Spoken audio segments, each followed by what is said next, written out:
नमस्कार। मुद्दा में आपका स्वागत है। मैं हूं रविंद्र चौहान। नागालैंड, मेघालय और त्रिपुरा में हुए चुनाव के बाद राजनीति में पिछड़ चुकी पार्टियों के लिए आत्ममंथन का समय है।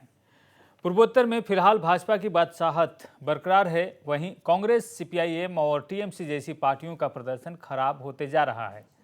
चुनाव शांतिपूर्ण रहा, किसी ने कानून व्यवस्था या ईवीएम को लेकर सवाल नहीं किया, लेकिन खराब प्रदर्शन करने वाली पार्टियां भाजपा पर धन बल का इस्तेमाल करने का आरोप लगाती हैं। क्या खराब प्रदर्शन करने का यही एकमात्र कारण है? आज मुद्दा में विपक्षी पार्टियों के खराब प्रदर्शन पर बात करेंगे। हमारे साथ जुड़ रहे हैं भाजपा के प्रवक्ता डॉक्टर विजय कुमार गुप्ता, त्रिपुरा से सीपीआईएम की नेता अनुवारा बेगम और देवेंद्र त्रिपुरा, मेघालय से कांग्रेस पार्टी के प्रवक्ता सुमित दुबे भी हमसे जुड़ेंगे। आप सबका इस कार्यक्रम में स्वागत है। सबसे पहले रुक करते हैं विजय गुप्ता का। विजय गुप्ता, आप त्रिपुरा में आपने चुनाव के लिए काफ़ी प्रभारी के तौर पर आपने काम भी किया और त्रिपुरा में आपकी सरकार वापस आ रही है, लेकिन वहाँ पर जो विपक्षी पार्टियां हैं वो ये कह रही हैं कि आपने धन बल का इस्तेमाल किया। उन्होंने कानून व्यवस्था पर फिलहाल सवाल नहीं खड़ा किया है, लेकिन उन्होंने कहा है कि आप जनता को बहकाया गया और उन्हें फंसाया गया। ऐसा अगर विरोधी पार्टी कहती हैं कि जनता को बरगलाया गया, बहकाया गया और फंसाया गया, मैं सोचता हूं कि किसी भी राजनीतिक दल को इस तरीका की स्टेटमेंट देना जनता जनार्दन का अपमान करना है। आज हमारी जो जनता है वह निश्चित रूप से बेवकूफ नहीं है।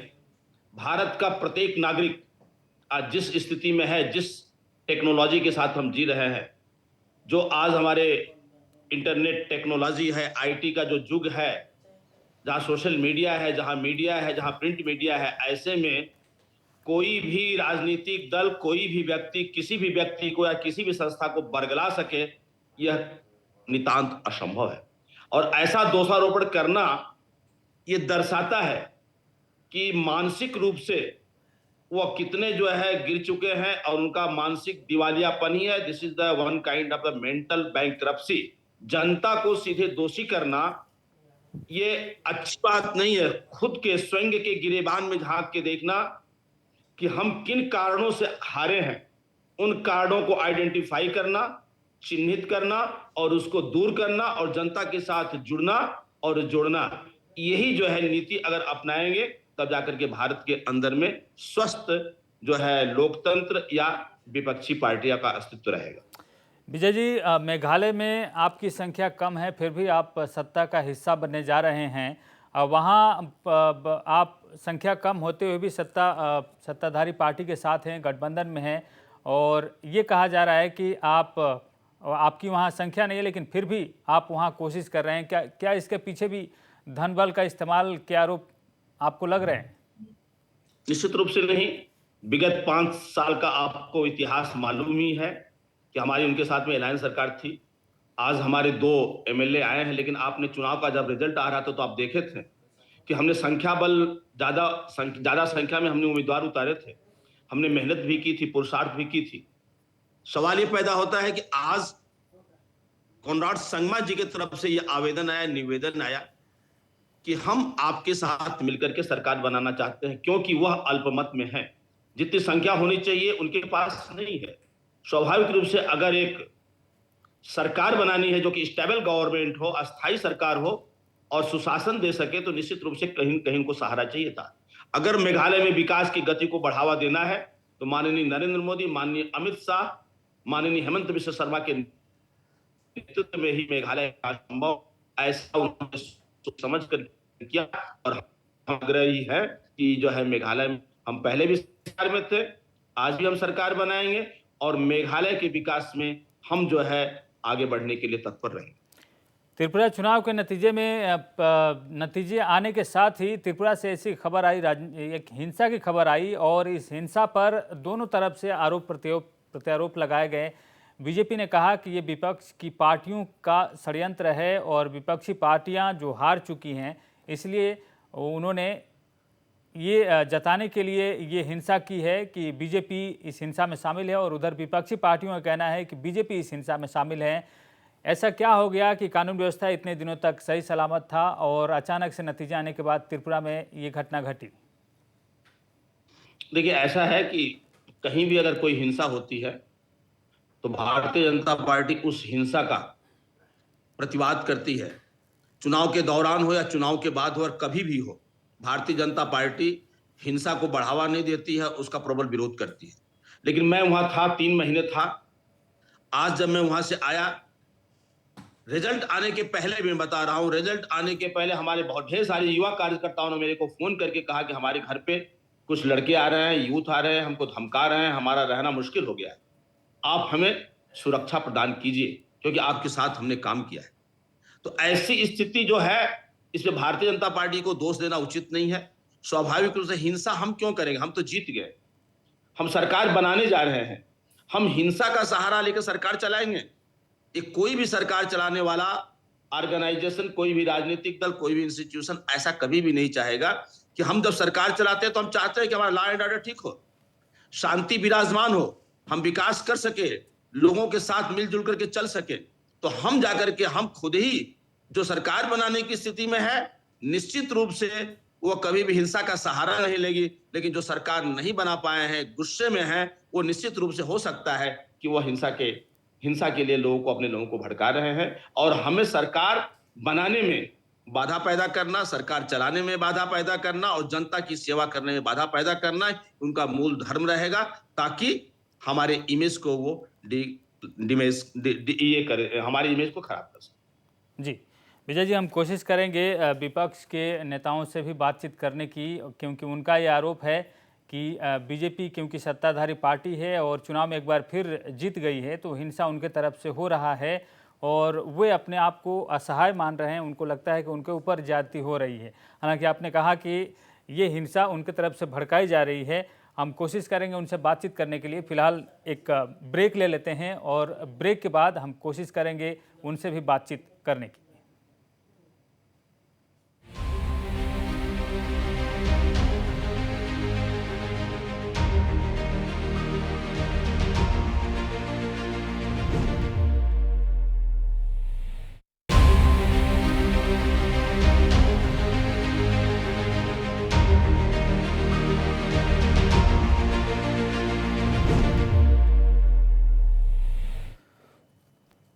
ब्रेक के बाद मुद्दा में आपका स्वागत है। मुद्दा में हम बातचीत कर रहे हैं नतीजे आने के बाद किस तरह की बातें चल रही हैं, विपक्ष किस तरह की बातें कह रहा है और सत्ता पक्ष किस तरह की बातें कर रहा है। फिलहाल मेघालय से एक खबर है।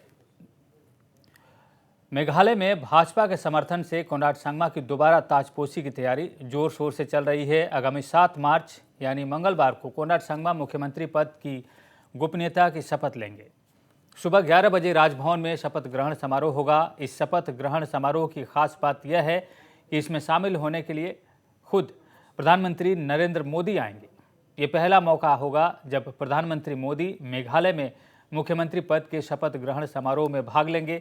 प्रधानमंत्री के साथ ही केंद्रीय गृह मंत्री अमित शाह और असम के मुख्यमंत्री तथा NEDA convener doctor Hemant Biswa Sharma भी उपस्थित रहेंगे। आज राजभवन में प्रोटेम स्पीकर की नियुक्ति के दौरान राज्य के कार्यवाहक मुख्यमंत्री कोनराड संगमा ने ये जानकारी दी और उन्होंने कहा कि फिलहाल उन्हें 32 विधायकों का समर्थन प्राप्त है। साथ ही दूसरे दलों के साथ ही बातचीत चल रही है।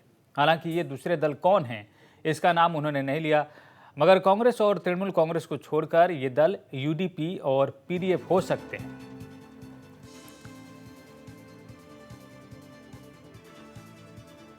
The swearing in will be on the 7th, and I have received the letter from the Honorable Governor inviting me to form the government, and the swearing in will be on the 7th at 11 a.m.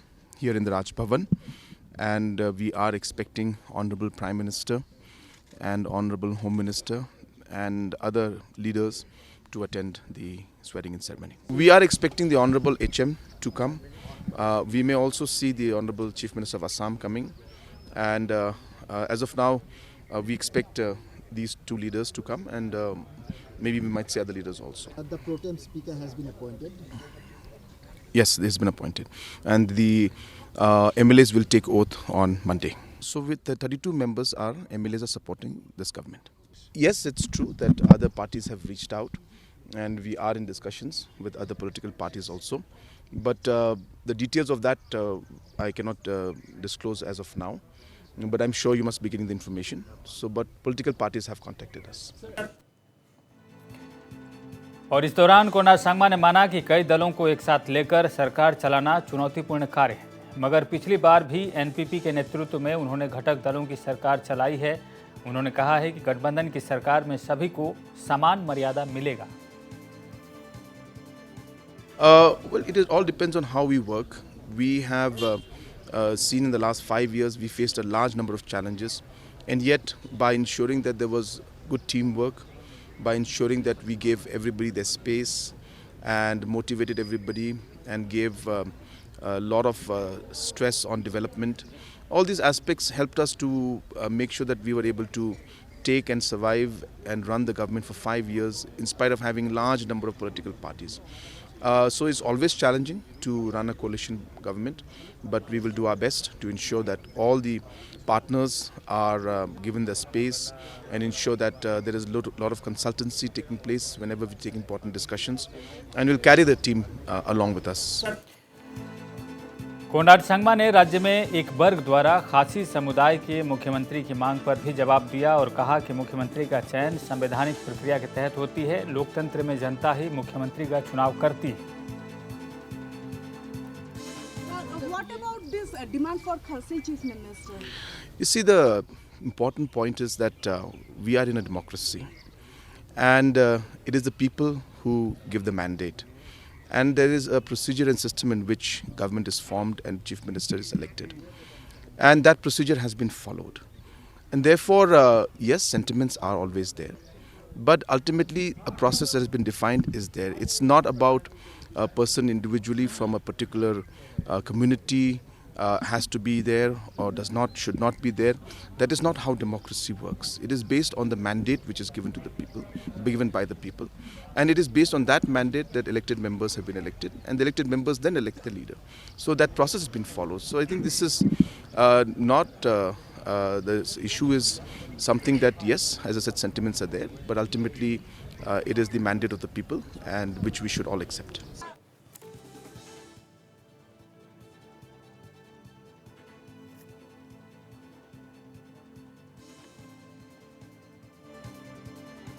विजय गुप्ता हमारे साथ जुड़े हुए हैं। विजय गुप्ता, आप मेघालय के update के बारे में जानते हैं। वहां पर आपकी पार्टी के साथ एनपीपी एक बार फिर सरकार बनाने जा रही है। राज्यपाल को समर्थन पत्र दिया गया है और 7 तारीख को प्रधानमंत्री नरेंद्र मोदी यहां पहुंच रहे हैं। प्रधानमंत्री का शपथ ग्रहण समारोह में पहुंचना क्या मायने रखता है, क्योंकि प्रधानमंत्री ऐसी खबरें हैं कि वो तीनों राज्यों के दौरान, इसमें से नागालैंड भी वो जाएंगे, ऐसी खबरें हैं कि वहाँ भी शपथ ग्रहण में वो शामिल होंगे।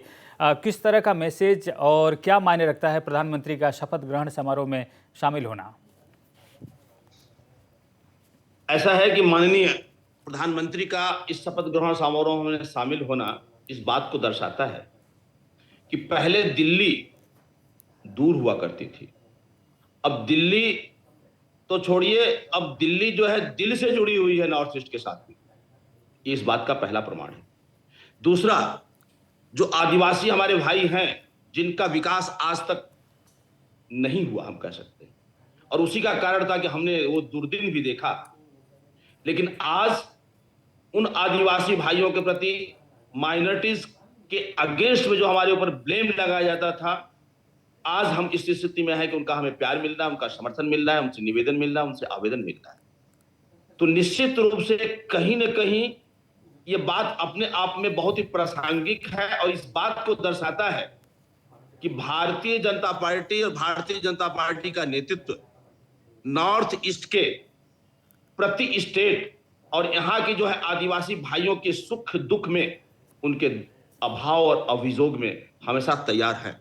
सुख हो या दुख हो, माननीय नरेंद्र मोदी ने जिस तरीके से नॉर्थ ईस्ट का भ्रमण किया, आज तक कोई प्राइम मिनिस्टर नहीं किया। तो यह उनका ये सकारात्मक प्रयास है, उनकी ये सकारात्मक कदम है, और यही जो है राजनीति की और यही डेमोक्रेसी की सार्थकता है कि एक प्राइम मिनिस्टर एक छोटे से, जिसको ये लोग छोटा छोटा कहते थे, वह छोटा स्टेट हो सकता है, लेकिन वह दिल से बड़ा है और हम मानते हैं सर्वधर्म समभाव की नीति पे चलते हैं। इसलिए honourable prime minister, honourable home minister और ऑनरेबल चीफ मिनिस्टर आसाम, तीनों का जोरदार स्वागत होगा और 7 तारीख का शपथ ग्रहण समारोह अपने आप में पूरे नॉर्थ ईस्ट के राजनीति में एक हिस्टोरिकल मोमेंट होगा, जिसके प्रत्यक्षदर्शी मेघालय ही नहीं, भारत ही नहीं, पूरा विश्व होगा। जी विजय गुप्ता, एक सवाल यहाँ पर ये खड़ा होता है कि मेघालय में जोरदार प्रचार किया गया पार्टी की तरफ से, लेकिन सीट वहीं के वहीं रहे, दो ही सीट रहे वहाँ पर।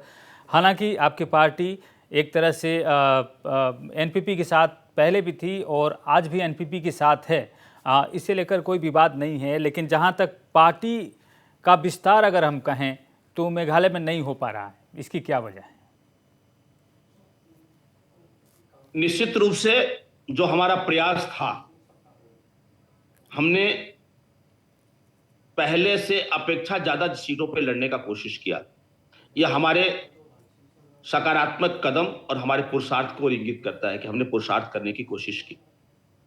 स्वाभाविक रूप से जो वहां की स्थिति है, उस स्थिति में जिसी सफलता हमें मिलनी चाहिए तो वैसी सफलता हमको नहीं मिली है।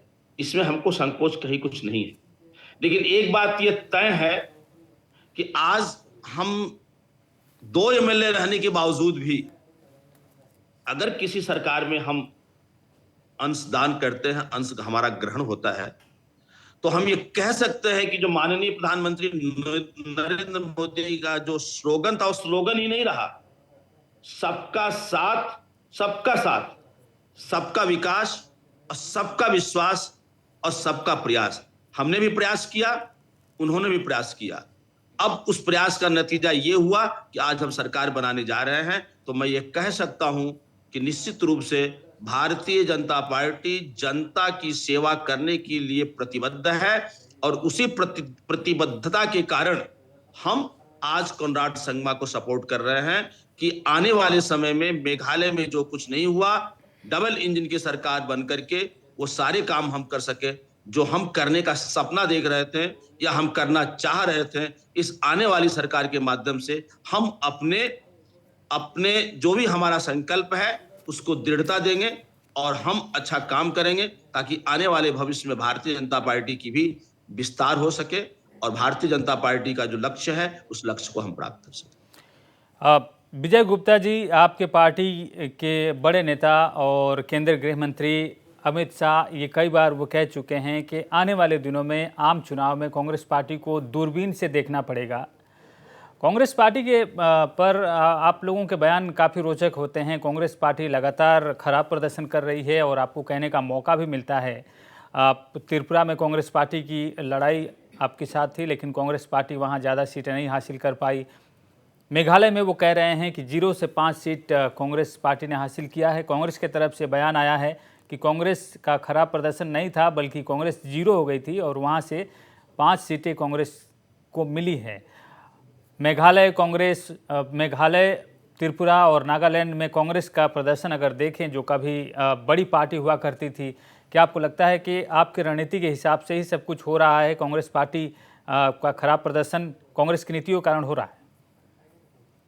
देखिए, हमारी रणनीति तो बड़ा साफ है कि हमारी रणनीति है कि सबका विश्वास ग्रहण करना और सबके प्रयास से हम सरकार बनाने के हमारा यही नीति है और यही इसी में हम जाना चाहते हैं। क्योंकि देखिए, भारतीय जनता पार्टी जो आज बात कहती है, कभी किसी भी राजनीतिक दल से आप सुनते हैं क्या?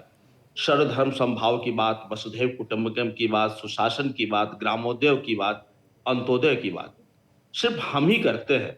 उसका यही मूल कारण यह है कि आज उनको हमारे ऊपर में आरोप लगाने के बजाय उनको देखना चाहिए। ये तो निश्चित रूप से हम कहेंगे कि वो कह रहे हैं कि हम 5 पे आए हैं। 5 पे नहीं, लास्ट इलेक्शंस में उनकी संख्या 20+ थी, जो 20+ से घट करके रीजन जो भी रहे हों, हम कारण जो भी दिखाएं, लेकिन कांग्रेस पार्टी उस वक्त भी लड़ी थी, इस बार भी लड़ी है। उस वक्त 20+ था, आज 5 पे सिमट गए। तो वो सिमट रहे हैं, श्रिंक कर रहे हैं। उनका जो है धीरे धीरे उनका डिवैल्यूएशन हो रहा है। ये उनका विषय है और उनको निश्चित रूप से आत्मचिंतन करना चाहिए, विचार मंथन करना चाहिए और उसके बाद से क्या करना है वो एक स्वस्थ राजनीतिक दल बनाने के लिए तो ये उनका काम है। हम तो चाहेंगे कि हमारे ज्यादा से ज्यादा उम्मीदवार आए, हमारे ज्यादा से ज्यादा हमारे कैंडिडेट हो, हमारी सरकार बने और सबका विश्वास हम ग्रहण कर सकें और सबके साथ सबकी श्रद्धा जो है भारतीय जनता पार्टी के प्रति, जो कि विश्व की सबसे बड़ी पॉलिटिकल पार्टी है, उसके साथ में लोग रहें, ताकि जो है हम जनता की सेवा कर सके। यही हमारा और हमारे कार्यकर्ताओं का, हमारी सरकार का काम। महिलाओं को लेकर राजनीतिक पार्टियों की क्या रवैया रही है, इस बार इतिहास देखा गया है। नागालैंड में पहली बार महिला निर्वाचित हुई हैं, इस पर हम बात करेंगे डॉक्टर विजय, लेकिन इससे पहले वक्त है छोटे से ब्रेक का।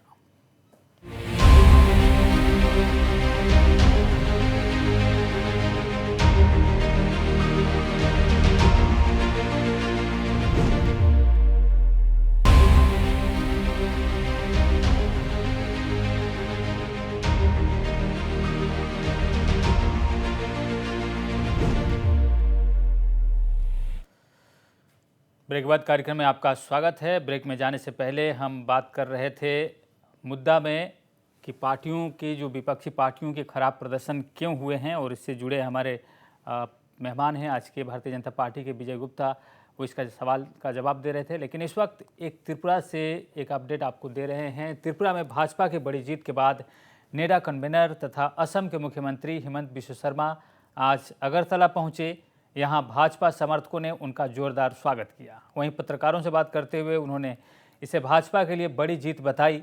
हिमंत बिश्व शर्मा ने कहा कि लोगों का प्रधानमंत्री नरेंद्र मोदी और भाजपा पर विश्वास बढ़ा है। साथ ही उन्होंने इस जीत के लिए भाजपा के कार्यकर्ताओं और जनता को धन्यवाद दिया।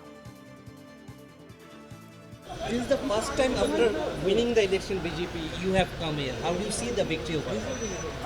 I think, as I told you, this was a great victory, reaffirmation of faith on Prime Minister Narendra Modi. The Karyakarta of Tripura worked very hard. We are proud of them, and I think we owe a lot of our gratitude to the great people of Tripura. उन्होंने बताया कि 7 मार्च को मेघालय, नागालैंड और 8 मार्च को त्रिपुरा में शपथ ग्रहण समारोह होगा, जिसके लिए प्रधानमंत्री नरेंद्र मोदी आएंगे। And Meghalaya, the things are fine. Yeah. So on 7 there will be vote. On 8 Tripura, 7 it will be in Meghalaya and Nagaland. PM is coming. We have invited him. इधर इस चुनाव में दूसरी सबसे बड़ी पार्टी के रूप में उभरी त्रिपुरा मोथा के साथ गठबंधन के बारे में बात करते हुए हिमंत बिश्व शर्मा ने कहा कि मोथा के साथ भाजपा बातचीत के लिए तैयार है, लेकिन उन्हें अलग राज्य की मांग छोड़नी पड़ेगी। Sir, Tripura Mothas also came as a good number. Will there be the talks will resume again? Tripura Motha has raised certain issue regarding the welfare of the tribal people. Without dividing the state of Tripura, we are ready to sit down with them. We want to talk with them. We want to resolve the grievances of tribal people, but we cannot talk of Greater Tripura land. Tripura will remain united. So within the Greater Tripura, whatever need to be talked, whatever need to be addressed, both central government and state government will be ready. That is my view.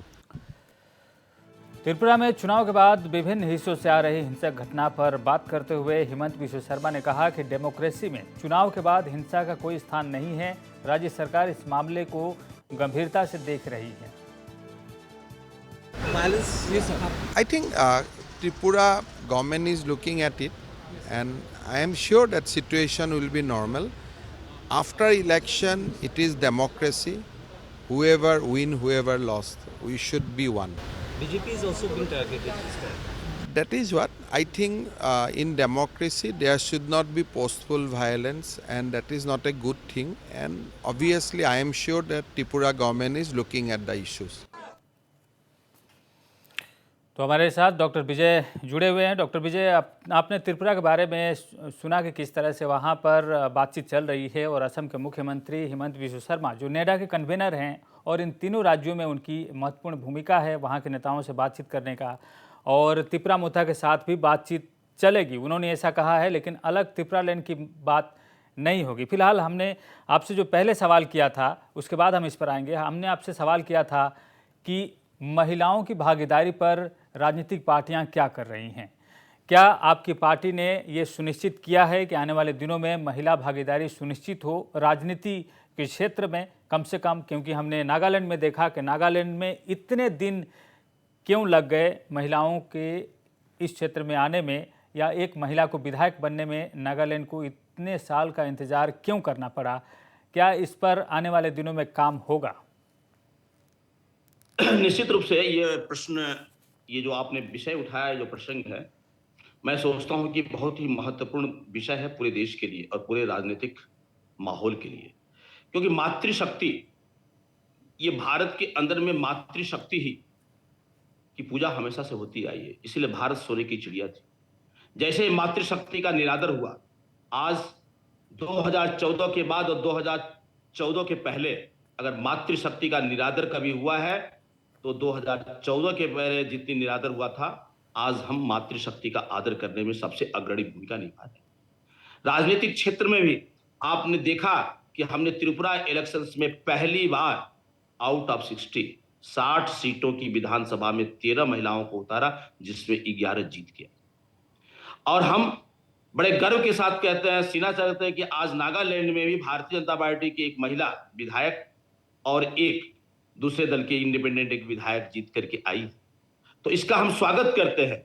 और Bharatiya Janata party हमेशा से, मैं एक जगह हाफलांग में हूं, booth सशक्तिकरण कारीगर अभियान में हमने अपने बूथ को सशक्तिकरण करने के लिए जो टीम बनाई है, हमने मैंडेटरी किया है कि जो डिस्ट्रिक्ट की टीम हो, मंडल की टीम हो, बूथ की टीम हो, शक्ति केंद्र की टीम हो, उन सारे टीमों में महिला को रखना अनिवार्य है।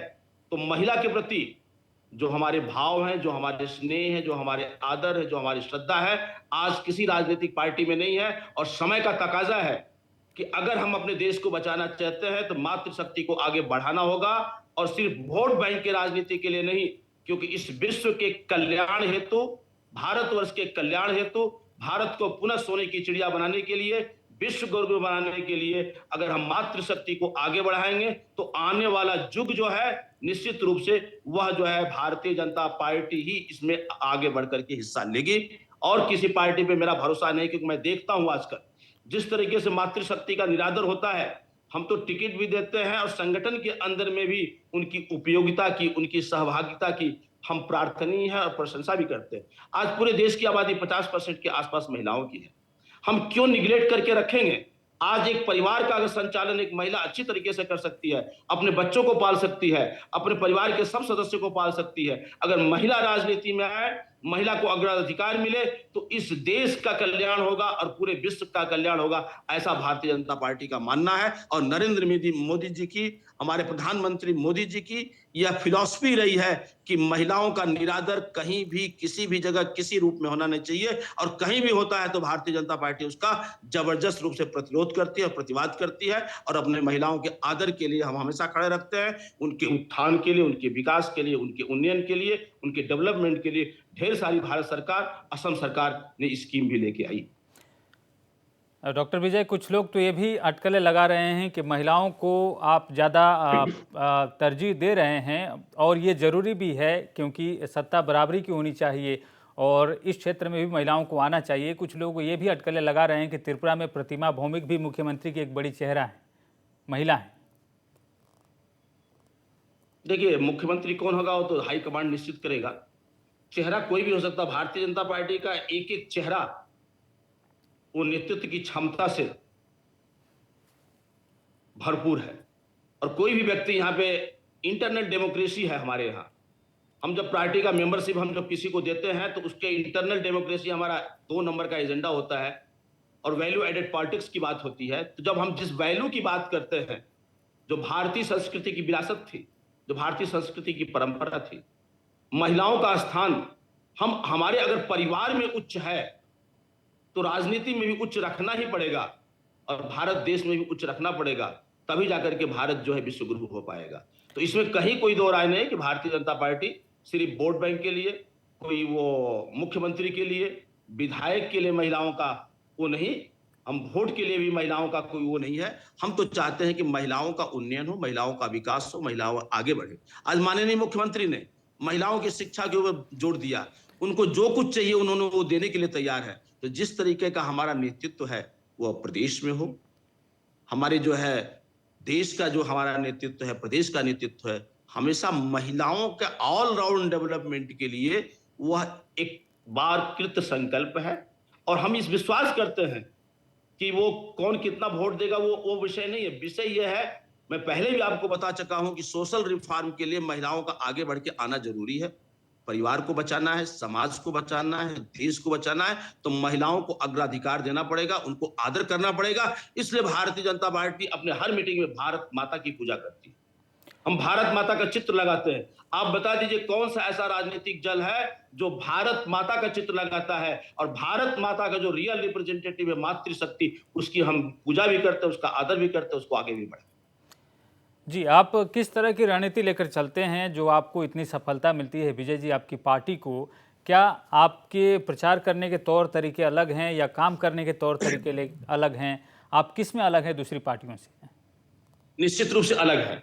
मैं आपको एग्जाम्पल देकर के बता सकता हूं।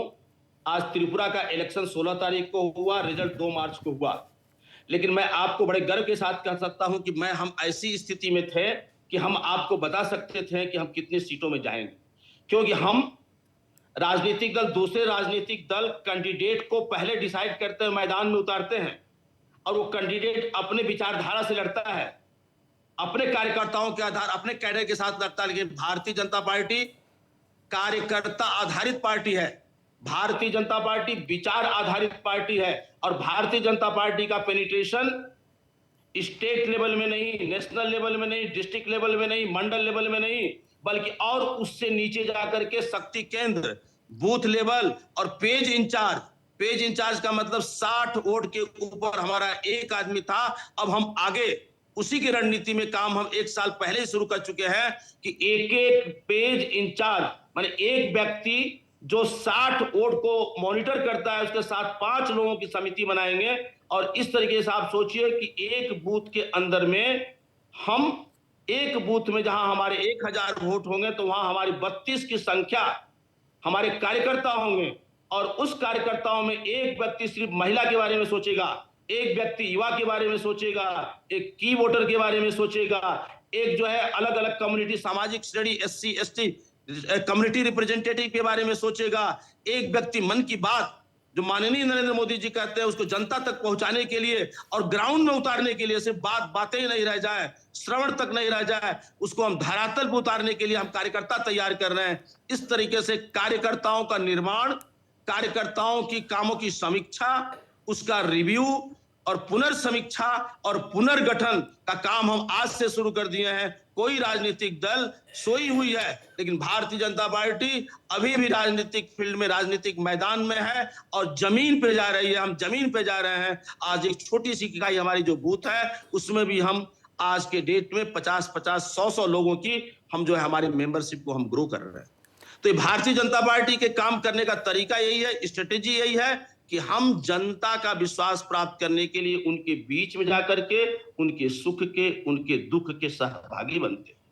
और हम ये चाहते हैं कि हम जो कुछ दे रहे हैं उसे कितने संतुष्ट हैं, उनको और क्या चाहिए। हम आने वाले समय में आने वाली सरकारों को, अपनी सरकारों को, अपने नेताओं को, अपने नेतृत्व को ये सारा फीडबैक हम उनको डिजिटल से भी देते हैं, हार्ड कॉपी से भी देते हैं, मिलके भी देते हैं। तो भारतीय जनता पार्टी के काम करने का तरीका अलग है, स्ट्रेटेजी अलग है, इसमें कहीं कोई दो राय नहीं है। चुनाव जब होंगे, रिजल्ट जब आएगा, लेकिन भारतीय जनता पार्टी का कार्यकर्ता मंडल लेवल में बता देता है कि हमारे बूथ की स्थिति क्या है और हम कहां हैं, किस स्थिति में है, हम जीत रहे हैं या हार रहे हैं। और हमारा ही एग्जिट पोल कहिए, सर्वे कहिए, वो काम आता है और इसीलिए सभी लोग जो है चारों खाने चित्त पड़ जाए। जी, बहुत बहुत धन्यवाद हमसे जुड़ने के लिए डॉक्टर विजय। आपने अपनी पार्टी की रणनीति बताई, आपको बधाई हो, क्योंकि आपकी पार्टी और आपकी पार्टी के साथ जो भी पार्टी गठबंधन में है उनको जीत मिली है। फिलहाल आप तीनों राज्यों में सरकार में शामिल होने जा रहे हैं। बहुत बहुत धन्यवाद हमसे जुड़ने के लिए। फिलहाल लेते हैं एक छोटा सा ब्रेक के बाद फिर लौटेंगे।